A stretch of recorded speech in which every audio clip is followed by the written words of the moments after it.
Hello everyone. I hope you all are safe and healthy. Today we are going to discuss chapter number 2, Fundamental Concepts and Terminologies. 11th Commerce Economics. Okay, so we have already uploaded three different videos for this particular chapter. The video consists of only 10 or 7 minutes. Just you have to see if you haven't seen it till now. The link is in description. In the previous parts, what we have discussed the difference between price and value, what is goods and services, then different types of goods we have discussed, and the difference between the wealth and the welfare. All these points are covered. So now we are moving to the most important question for this particular chapter and for 11th and 12th, that is factors of production. Now understand this. What is called as production? First of all, what is called as production? When your raw material are converted into finished goods and if it is satisfying the human wants, then it is called as production. Simple. When your raw material is converted into the finished goods or the final goods and if it is satisfying the human wants, then it is called as production. Okay, so let's take an example. If I have a shirt manufacturing factory, so what will be the raw material? So the raw material will become the cotton. Okay, and I am utilizing that cotton for conversion that particular good in a final or the finished good, that is shirt, and it will satisfy the human wants. Human wants, that means you can wear the shirt. So finally that will be termed as your production. So ultimately, from raw material to finished goods, if anything which is satisfying the human wants, then it is called as production. Now, to do any kind of production, these four factors you have to take into consideration. First one, that is land, second is labor, third is capital, and fourth is entrepreneur. Now, what is called as land? Land, that means any kind of places on which we have started our business, we have established our business, that is called as land. Now the labor, that means the manpower, the person who are working to convert your raw material into the finished goods, so that is called as your labor. Next one, that is capital. To run day to day operations you need some capital, so that capital is going to be used over here. And finally the last one, that is entrepreneur. Now who is called as entrepreneur? The person who takes the risk to run the business will be known as your entrepreneur. See here, every student is making the mistake when they were spelling it out. So here, see the spelling of entrepreneur and use it correctly in your notebooks. Now let's discuss each and every factors of production in detail. First of all, what is called as land? Now land, that means anything which is natural assets in nature or anything which is helping us in a production or economic activity, they are coming from the land. So you know what is the importance of a land. Okay, now if the climate of a particular part of the earth, water resources, fertility, mineral resources, everything which is constitute only and only on the land, so that is the most important thing. If there is no land, we are not going to establish any kind of units. Okay, now here are the some characteristics of the land. First one, it's a natural gift. It's a nature has given this particular gift to us. It is not man-made. We cannot create the land. Okay, we just use that resources for completion of our work. Okay, so it's a natural gift. Next one, the total supply of land is fixed. You know that there is a total supply of land that is fixed. If it is in India, so India has from the north to the south, that is fixed amount of land we have.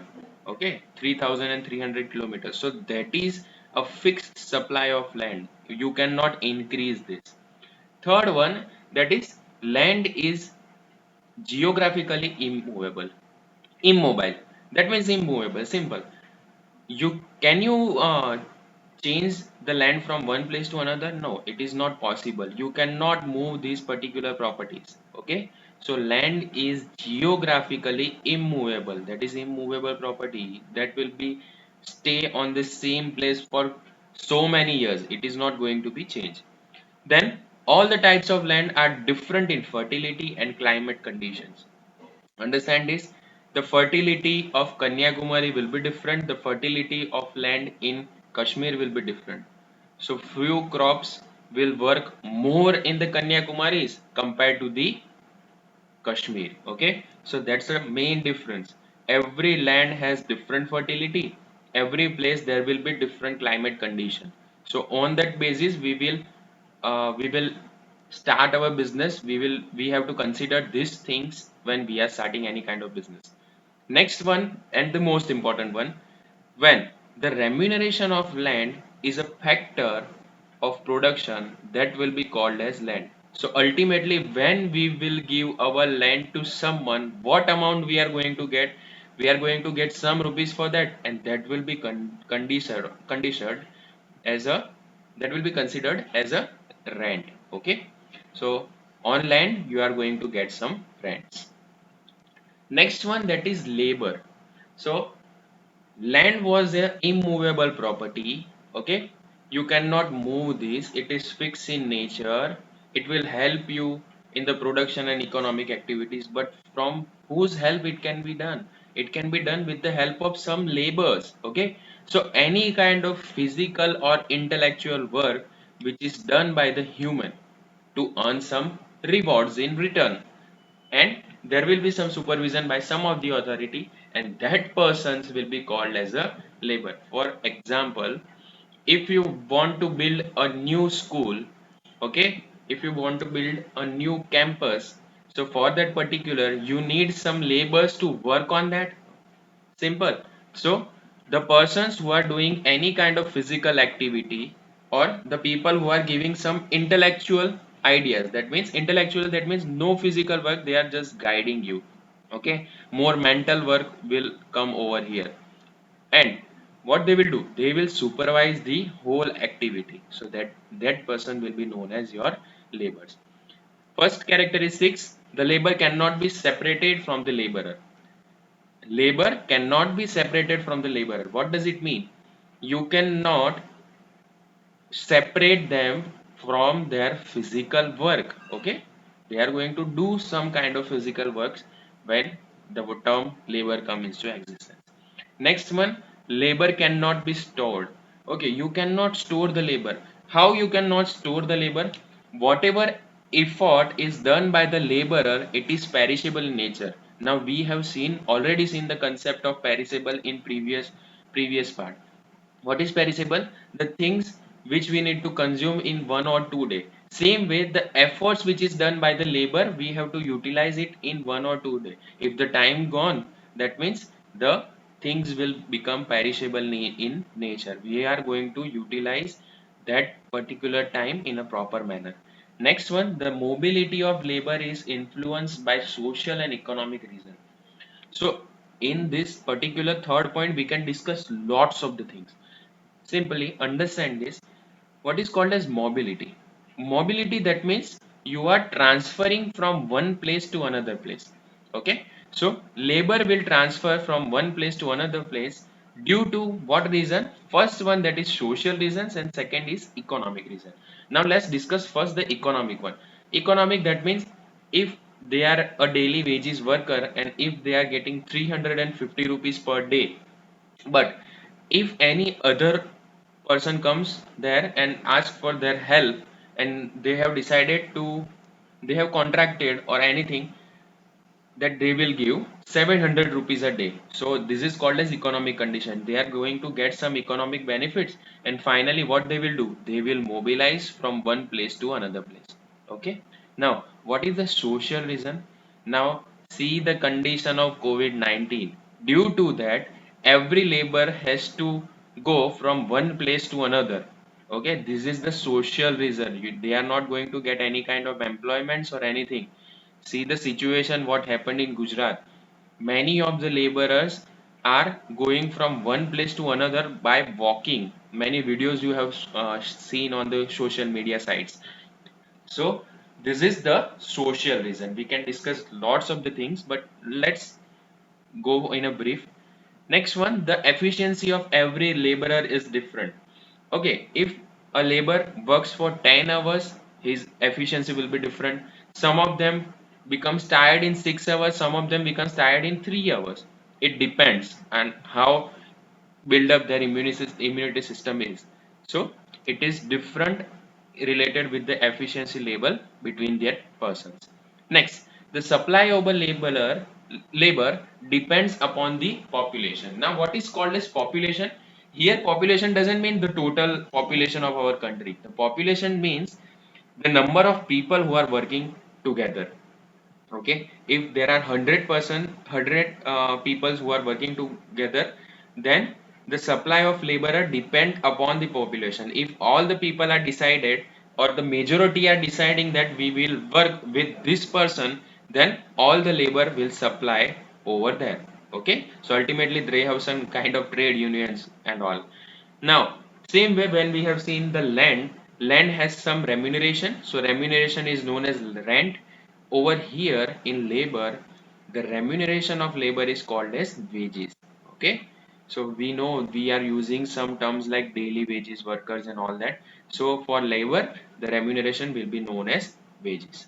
So this is the second factor of production. Let's see the third one. Third and the most important, highest important is given to this particular factor of production, because all the man-made activities, all the man-made goods which are produced with the help of land, labor or entrepreneur, but what they need some capital to run the business. If the capital is not there, then there will be an issue. Let's take an example. If a tractor is a produce factor, finally we will use tractor for what purpose? We will use it for the agricultural goods preparation. So ultimately this is called as your capital. Now how we are going to use that capital? We will take its help in the production of agricultural goods. If this product is not there, then it becomes difficult, that means so much difficult to run that particular agricultural area.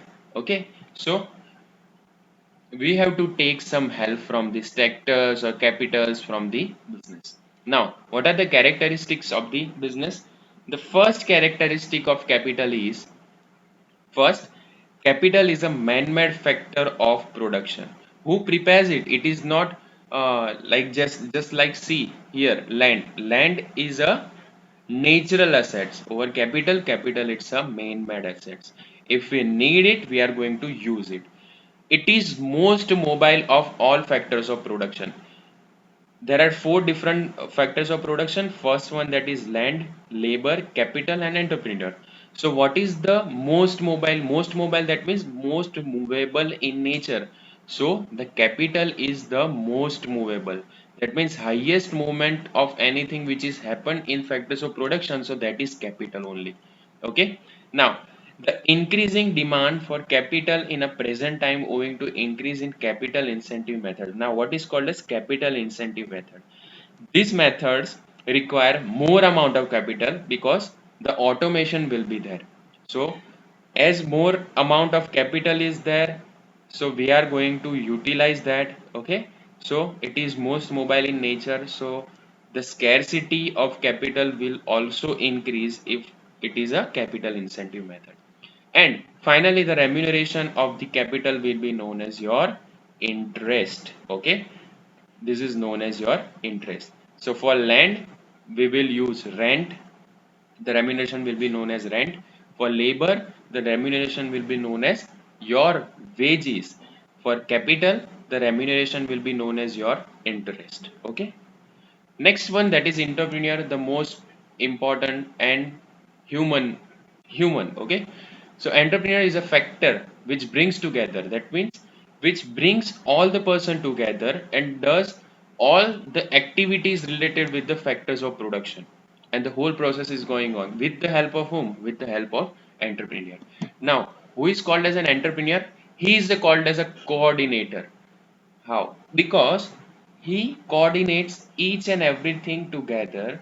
He he selects the land. He decided which kind of capital method he is going to use, whether it is a capital intensive method, whether it is a labor intensive method, which method he is going to use. Then how many labors he need to run any kind of business. So all that decisions are going to be taken by the entrepreneur. He is a risk taker. So he is a profit maker. So ultimately he will think everything related with the this goods, this work, these factors of production.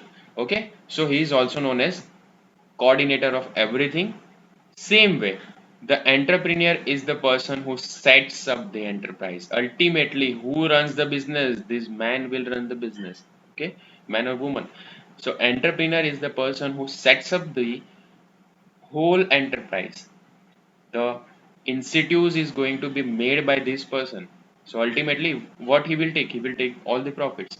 Let's see the characteristics of entrepreneur.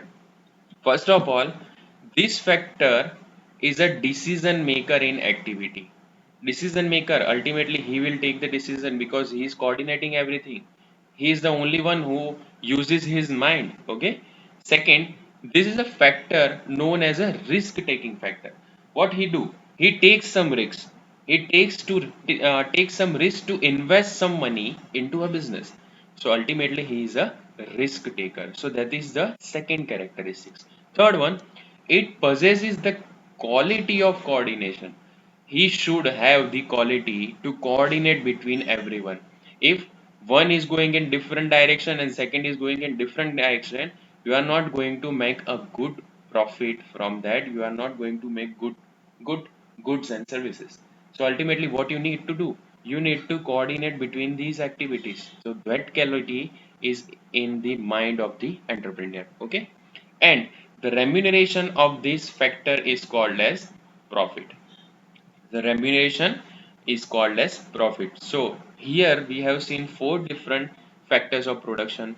First one, that is land, second is labor, third is your capital, and fourth one is your entrepreneur. For land, what remuneration we are giving? We are giving rent.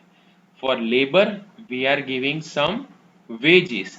For capital, we are giving interest on capital. And finally, for the entrepreneur, we will give him the profit. Okay. So we have discussed the most important question, that is factors of production. Let's move to next one, that is trade cycle. Most important in nature. Okay, now what is called as trade cycle? Any activity which is going through the phase of change in human life, they will be known as your trade cycle.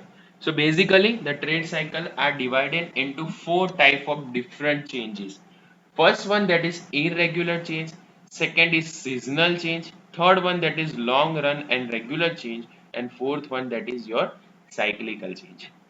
Okay, so there are four different types of change in nature.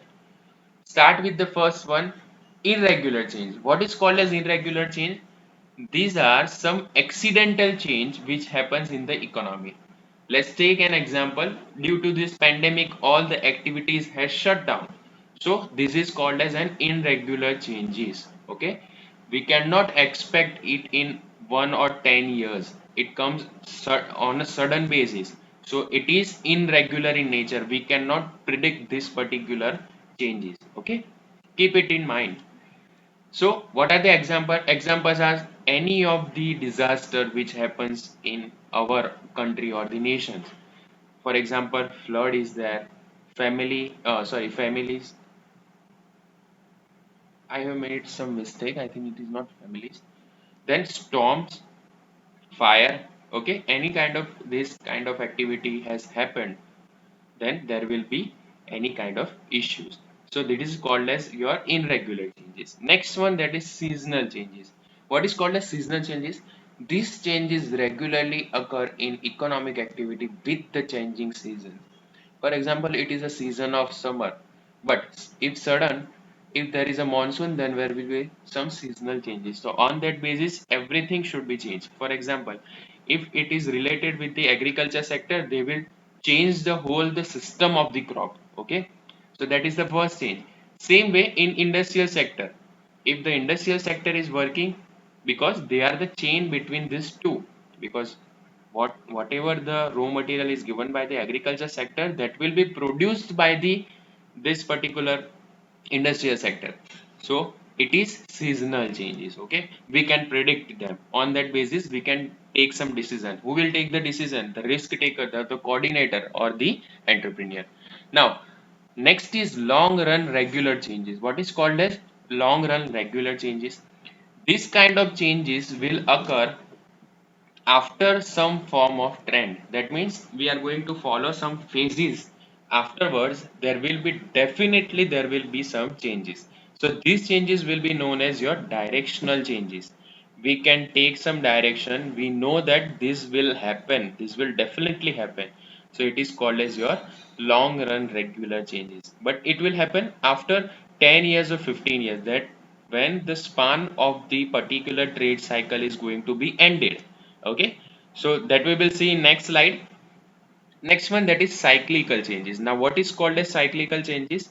Any kind of dynamic fluctuation arises in the economy over its long run growth, leading to rise in a growth in economical activities and fall, are called as trade cycles. Okay, what is called as cyclical changes?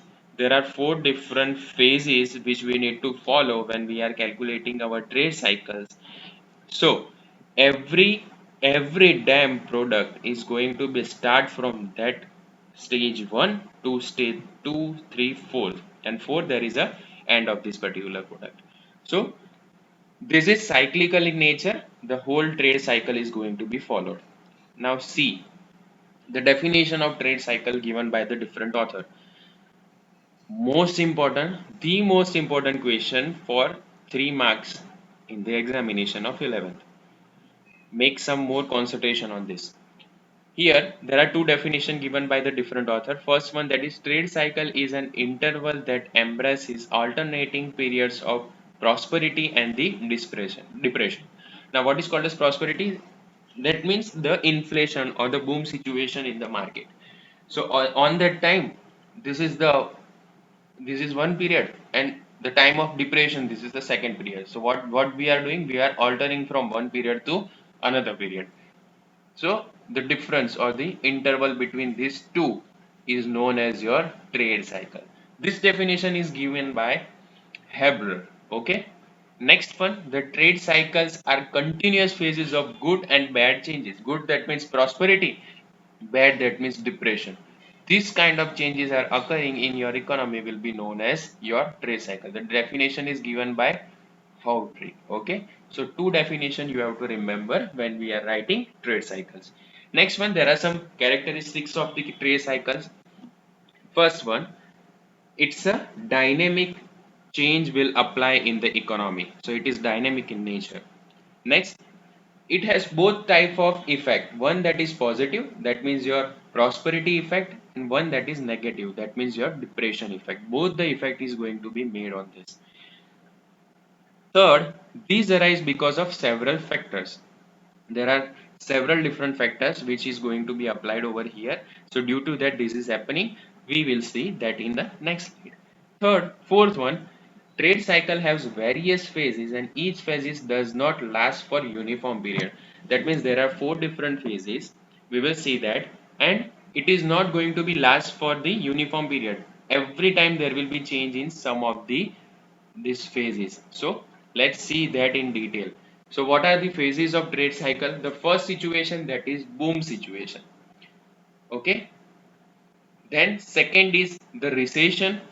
Third is the depression or the slump situation, and fourth is recovery situation. Remember this: boom, recession, depression, and the recovery. These four different phases of trade cycle is going to be applied. First one, that is boom, second is recession, third one, that is depression or the slump, and the fourth one, that is recovery. Let's see that in detail. First one, that is boom. So ultimately this period, okay, this is a period when the economic activity reaches the maximum growth level in a given time period. That means on that period we are going to get maximum growth. So that is a boom situation in our country. Okay, that is boom situation for any kind of product. Now demands are higher. Okay, so from that, if the product's demand is higher, that means output will be higher. If output is higher, ultimately we are going to make some incomes from that, and ultimately it will tend to be a good profit for the institution. So that is the first situation of boom. Second is recession. Now what is called as recession? After the end of the period of boom, what we will follow? We will follow the recession duration. So when anything or any activity in the economic peaks at a given period, and investments and employment have reached on a highest possible level, that means that is the highest level. From that level we are going to reducing ourselves, we are going down from that. So that period will be known as the recession period. Okay, third one, that is depression and the slump. Now here the demand for that particular product is reducing day by day. Okay, and it reaches to the minimum level. So ultimately what will happen? What will happen? This will a situation of a depression. Ultimately your production is falling, your employment is falling, because if there is no production, then you are going to terminate some of the employment. Okay. Same way, what will be the situation? If there is less number of production, then ultimately output is lesser, output is lesser, that means the profit will be lesser. So whole the cycle will not work on regular basis. And the last one, that is recovery stage. Now, what is called as recovery stage? The fourth and the important one. So ultimately, after the depression time, this will help you to emerge again. It will help you to emerge again. That means there will be increase in the demand. So how it is going to be increased? So government may try to boost the investments and employment, and certain technological changes happen in long run. So this leads to recovery in demand. So what government is doing? Government will give some help to you. For example, some of the businesses which is run by their family people, okay, we call as a cottage industries, or take the example of Khadi Gram Udyog. So what government is doing? Government will give them some employment, some investments, so they can start emerging from the stage of the depression to the recovery. Okay, so these are four different phases of a trade cycle. Now, here is the most important graph. You are not going to see it in your book. See this, the first level, that is boom, where you are going to reach on the highest level. Here, there is an increase in your output on the basis of time. On the recession duration, you have reached on this particular point. This is the highest point. From that, you are going slow down, or that means you are going down from that. So here there is a reduction in this particular output. Now next is a period of depression or the slump. Here there is rest of the time there will be less number of outputs in the economy. So if there is a less output, that means ultimately income and the profit will be the lesser one. Okay, so this is your third stage, slump or the depression. And the fourth stage where government is helping you, that is called as your recovery stage. So this is it. These are four different phases of trade cycle. Remember and note down this particular point. This is going to be asked for 3 marks question, most important question for 11th commerce. Okay, now most important, please like, share and subscribe to the channel Commerce by Pratik Majmudar. Press the bell icon to get notified when I'm uploading any kind of new videos. Okay, share it to the maximum to the people who are studying in 11th and 12th commerce. I am uploading the videos related with the economics and accountancy. If there is more numbers of subscribers, they will get some quality education from my side. Thank you so much. And if you haven't seen the previous sessions, please go in the description box, see the links, and please watch it first and go for this fourth part. So we are ending our chapter over here. Thank you so much. Jai Hind.